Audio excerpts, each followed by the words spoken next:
Absolutely delighted to be joined by Carrie Stevens, who's the Managing Counsel for Cigna Legal. Carrie, welcome. So, kick off, will you tell us a little bit about what are some of the challenges facing employers, particularly to do with the Affordable Care Act? Sure, Stephen. There are many we're seeing right now. In particular, on a high level, employers are just trying to keep up. There's so many new requirements around reporting and disclosure around healthcare reform. Employers are just trying to do the best they can in this highly regulated environment. On a specific level, they're dealing with the Cadillac tax, reporting requirements, and maybe wellness programs as well. So a lot of different issues employers are tackling. Now, you mentioned there the Cadillac tax. What is the Cadillac tax? So the Cadillac tax is a 40% non-deductible excise tax on the cost of health coverage that exceeds certain thresholds amounts. It comes into effect in 2018, and those thresholds amounts are $10,200 for self-only coverage and $27,500 for family coverage. Now, why would people watching the program today, why is this significant to them?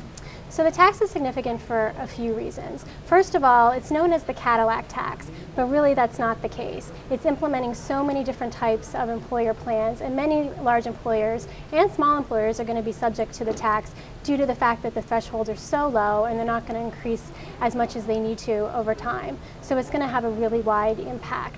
Second of all, we at Cigna believe that the tax unfairly puts employers in the position of having to choose between offering quality coverage and mitigating excise tax exposure, and we don't think that they should be put in that position. Now, a lot of our viewers, like myself probably, when you're confronted by a tax that's going to come in sometime in the future, kind of think, well, we can ignore this, right, because it's going to go away. Is this one going to go away? Well, we can't ignore the tax, and employers should prepare as if it is going to come into effect in 2018.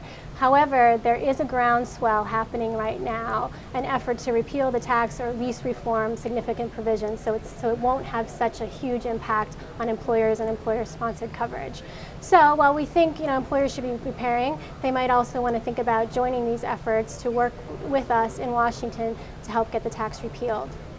So you mentioned their employers should be preparing for this tax. What should employers be doing to prepare for it? First and foremost, employers need to be working with their healthcare partners to assess their healthcare plan offerings and understand where they might have exposure to the Cadillac tax and if they might trigger a tax and in what year. And if they will, they need to think about where they might want to make changes. So maybe they want to implement a consumer-driven health plan or maybe a wellness program to help drive down costs and mitigate exposure. At the same time, like I said, I think employers, if they feel strongly about the tax, they should be joining with Cigna and other organizations to help be at the table in Washington and help promote change. Absolutely. Now, my final question is, if you're an employer and you're watching the program, what resources are available for you to prepare for this tax? So there are a lot of resources, but where I always start is at Cigna's flagship resource around healthcare reform, which is informedonreform.com. This is an award-winning website. We know legislators and Congress people in Washington use this website, and our clients and the general public uses this website. So a lot of great information on there about the Cadillac tax and other issues, a lot of links to all the forms and other information employers need.